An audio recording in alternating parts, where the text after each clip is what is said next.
오늘은 2025년 첫 번째 주일입니다. 우리 옆 사람과 잠깐 인사하겠습니다. 주 안에서 평안하셨습니까?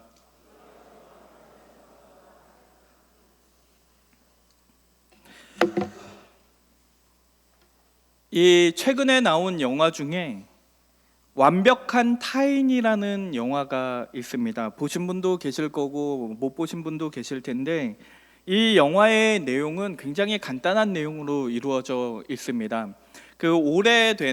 오랫동안 만나고 알고 지냈던 친구들이 부부 동반으로 함께 모여서 저녁 식사를 하는 이야기예요. 그냥 그게 모든 이야기의 처음이고 끝입니다. 그런데 이 저녁 식사를 먹으면서 그 사람들끼리, 친구들끼리 게임을 하나 하기로 해요. 그 게임의 내용이 무엇이었냐면, 그 저녁 식사를 하는 동안에 모두 핸드폰을 꺼내서 테이블 위에 올려놓는 것이 바로 그 게임의 내용이었습니다. 그래서 핸드폰을 모두 다 테이블 위에 올려놓은 다음에 이걸 전부 다 공개하는 거예요. 나한테 전화 오는 것과 메시지 오는 것, 전화를 받을 때는 반드시 스피커폰으로 받아야 되고, 그리고 메시지가 오면 그 메시지를 전부 다 다른 사람들한테 공개하는 것이 바로 그 게임의 내용이었습니다. 그리고 이들은 아주 어렸을 때부터 오랫동안 알고 지냈던 친구였기 때문에 서로에 대해서 굉장히 잘 알고 있었다고 생각을 했는데, 그 휴대폰의 내용이 공개가 되고 또 전화 걸려오는 것들을, 통화하는 것들을 다 다른 사람들이 함께 들으면서 그들에게 숨겨져 있던 개인사들이, 그 사생활들이 하나하나씩 공개되기 시작합니다. 각자 말하지 못했던 사정들이 있었고, 그들이 남들에게는 숨기고자 했던 그 비밀들이 하나하나씩 드러나게 되면서 차라리 모르는 게 차라리 나았을 텐데, 그 각 사람들만의 비밀들을 서로가 다 알게 되면서 오히려 그들이 가지고 있던 그 관계에 있어서 균열이 생기는 것이 바로 이 영화의 내용입니다. 그래서 이 영화의 제목이 완벽한 타인이라는 제목을 가지고 있는 이유는, 이들이 오래된 친구였고 서로가 서로를 너무나 잘 알고 있다고 생각했지만, 사실 그들의 내면을 들여다보니까 나는 저 사람을 알지 못했다, 저 사람은 나하고는 완전히 다른 완벽한 타인에 불과했다는 것을 말하고자 하는 것이 이 영화가 전하고자 하는 메시지입니다. 이러한 영화가 나올 수 있는 이유는, 이 영화가 근본적으로 우리의 두려움을 건드리고 있기 때문입니다.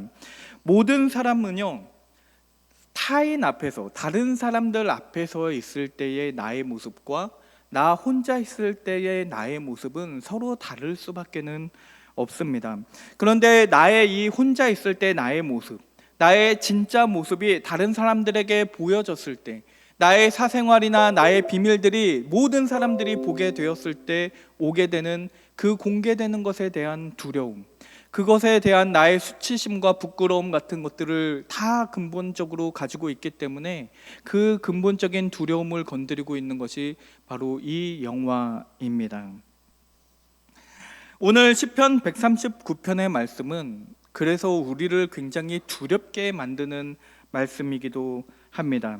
왜냐하면 이 말씀을 읽어보면 우리가 하나님 앞에 서 있는데, 하나님 앞에서는 우리가 아무것도 숨길 수 없고, 우리가 아무리 하나님 앞에서 가면을 쓴다 할지라도 하나님께서는 우리의 모든 모습을 다 알고 계신다라고 말씀하고 계십니다.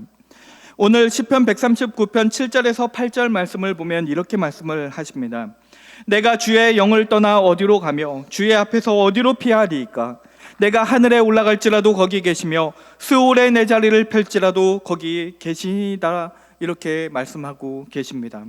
그러니까 이 말씀을 읽어보면요, 우리가 원래는 1절부터 다 읽어봐야겠지만 이 1절부터 쭉 읽어보면 하나님은 언제든지 어느 곳에서든지 내 앞에 계신다라고 고백을 하고 있습니다.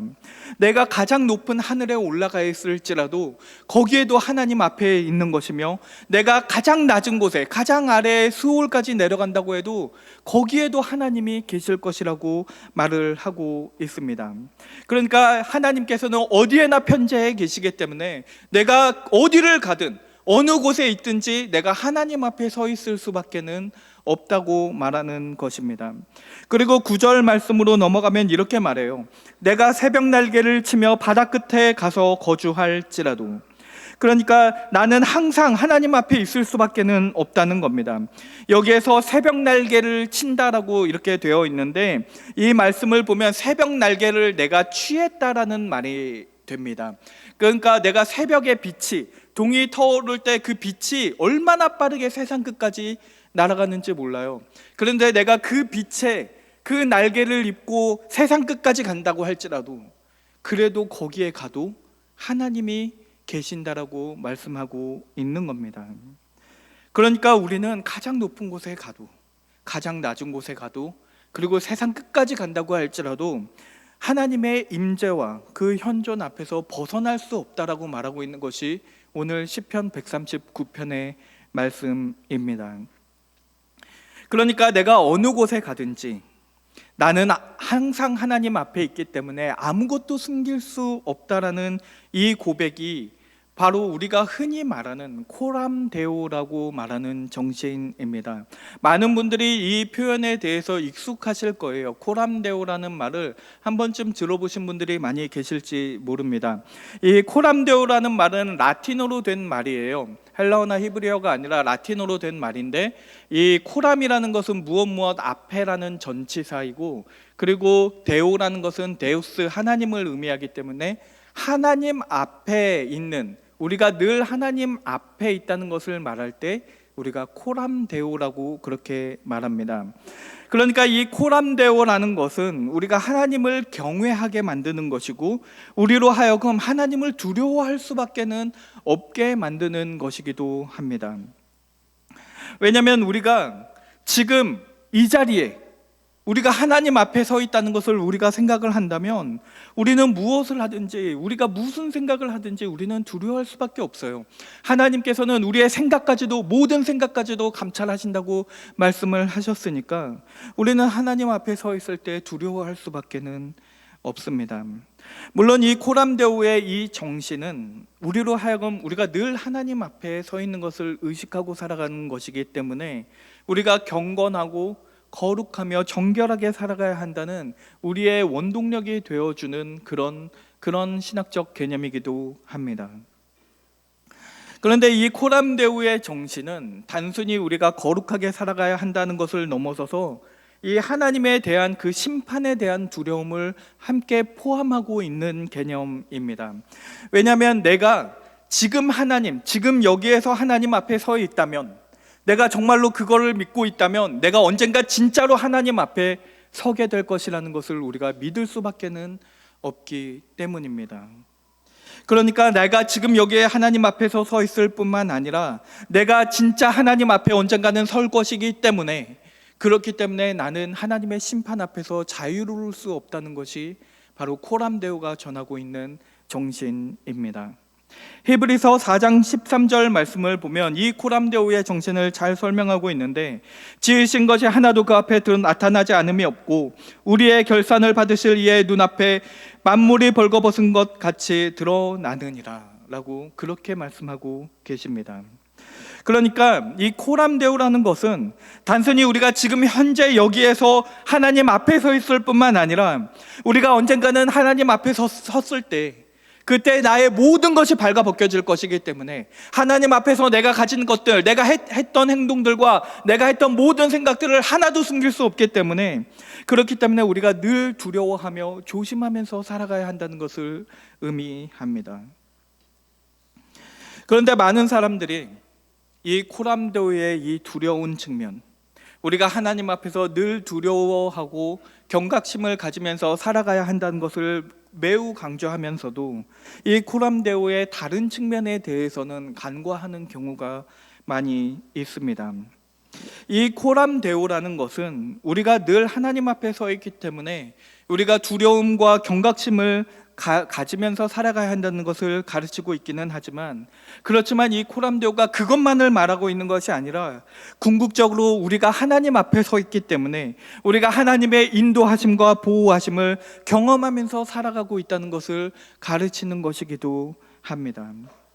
다시 말하면 이 코람데오라는 것은요, 단순히 내가 살아가고 있는 나의 모든 행동을 하나님께서 CCTV를 다 달아놓으셔서 내가 살아가고 있는 그 모든 일거수일투족을 다 감시하고 있다는 것이 아닙니다. 그러니까 우리가 항상 하나님을 의식하면서 두려워하면서 조심하면서 살아가는 것으로 이 코람데오의 모든 것을 이해하면 안 된다는 것입니다. 왜냐하면 코람데오를 하나님의 감시로만 이해를 하면요, 우리는 아무것도 할 수가 없습니다. 하나님이 바로 내 앞에 계신다라고 생각을 한다면 우리가 감히 어떻게 이렇게 자리에 앉아 있을 수 있겠습니까?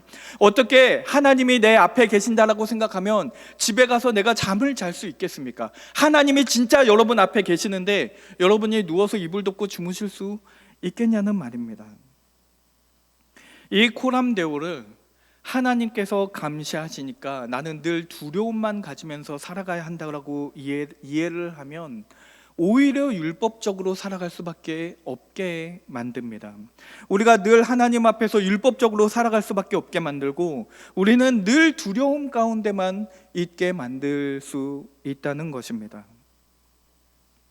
그런데 오늘 시편 139편, 이 코람데오를 굉장히 잘 설명하고 있는 시편 139편의 10절 말씀을 보면 어떻게 다윗이 고백을 하냐면, 거기서도 주의 손이 나를 인도하시며 주의 오른손이 나를 붙드시리다라고 그렇게 고백하는 것을 볼 수 있습니다.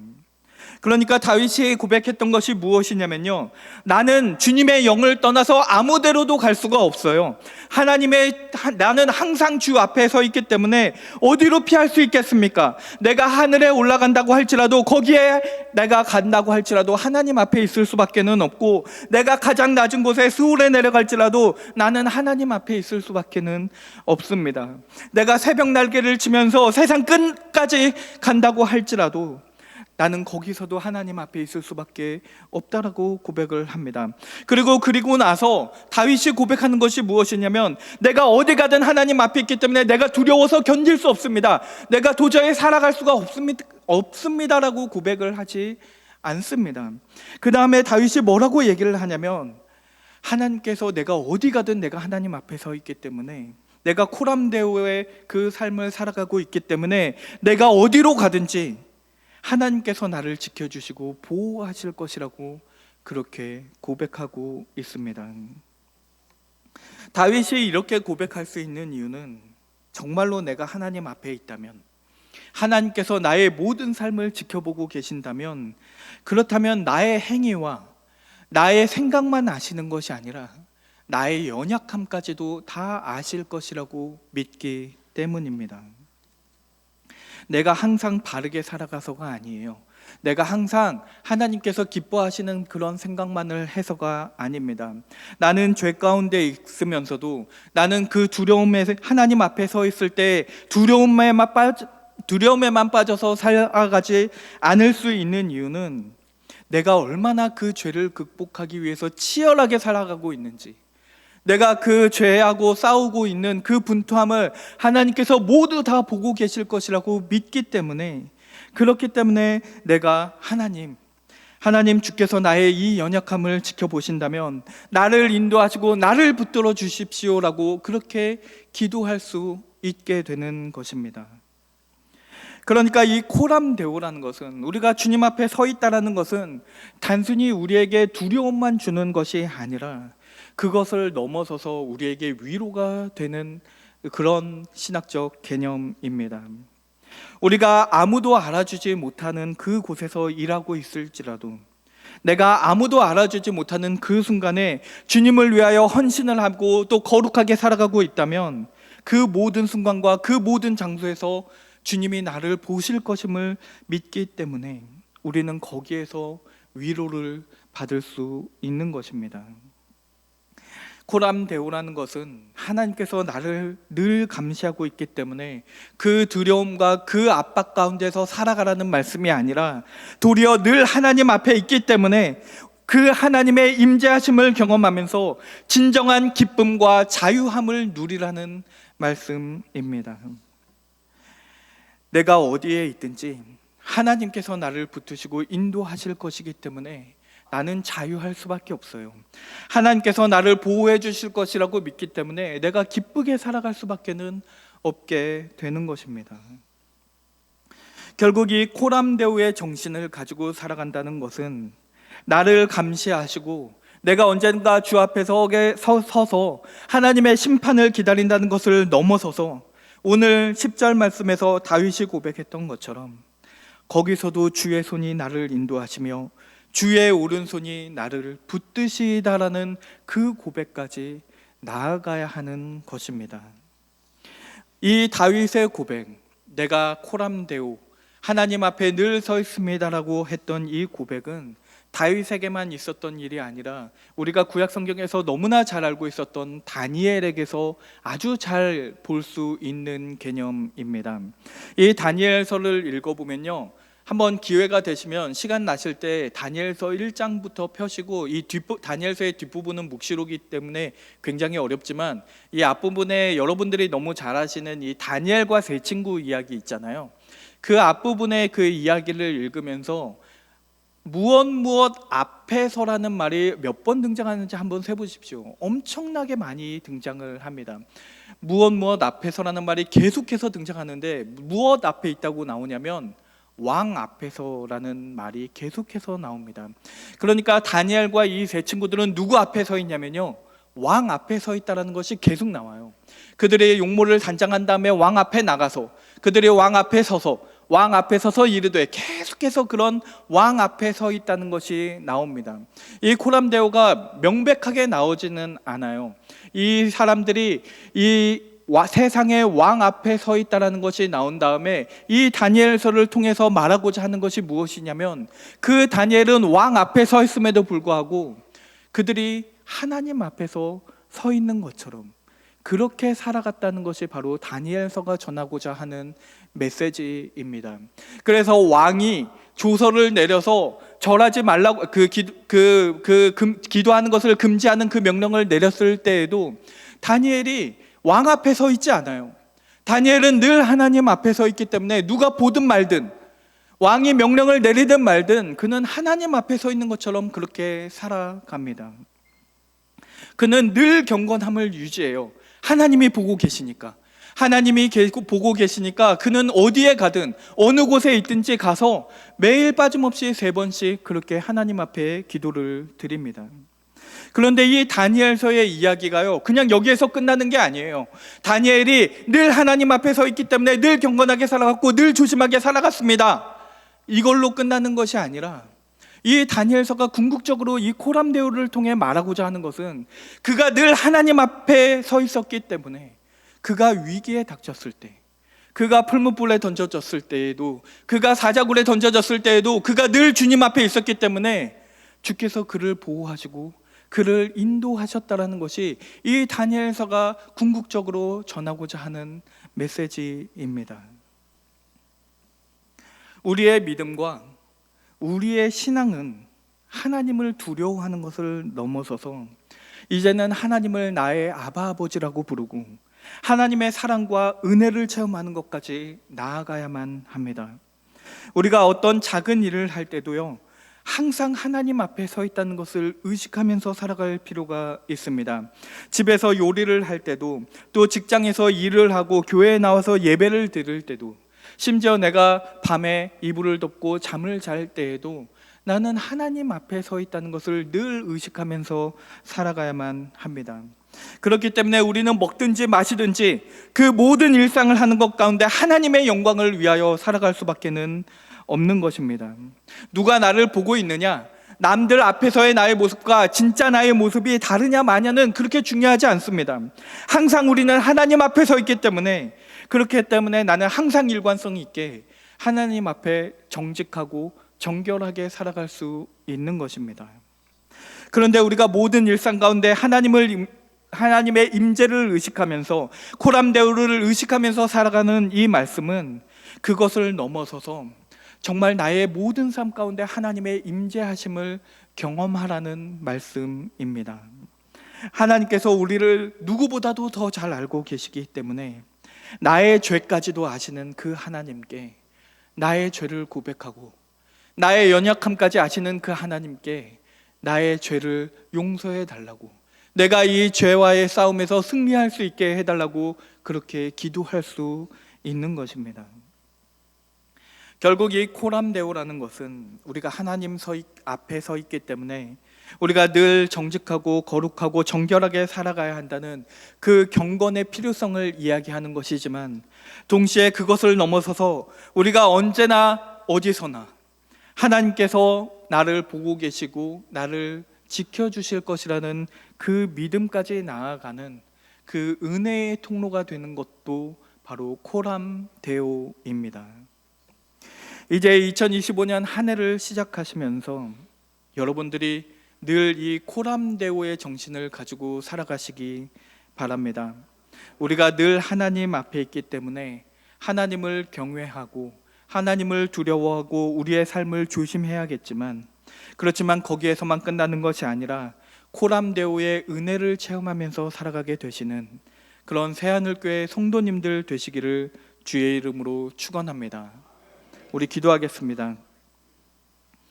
사랑의 하나님 아버지, 오늘 우리가 주님 앞에 있음을 믿습니다. 우리가 마치 아담과 하와가 같아서 우리가 하나님이 너무나 두려워서 그 앞에서 숨고 싶을 때가 있습니다. 그러나 주께서 우리의 연약함과 부족함까지 아셔서 우리를 늘 보호하시고 붙들어 주심을 또한 믿습니다. 우리가 어느 곳에 가든지 주께서 우리를 지켜주시고 보호하여 주시옵소서. 예수님의 이름으로 기도드립니다. 아멘.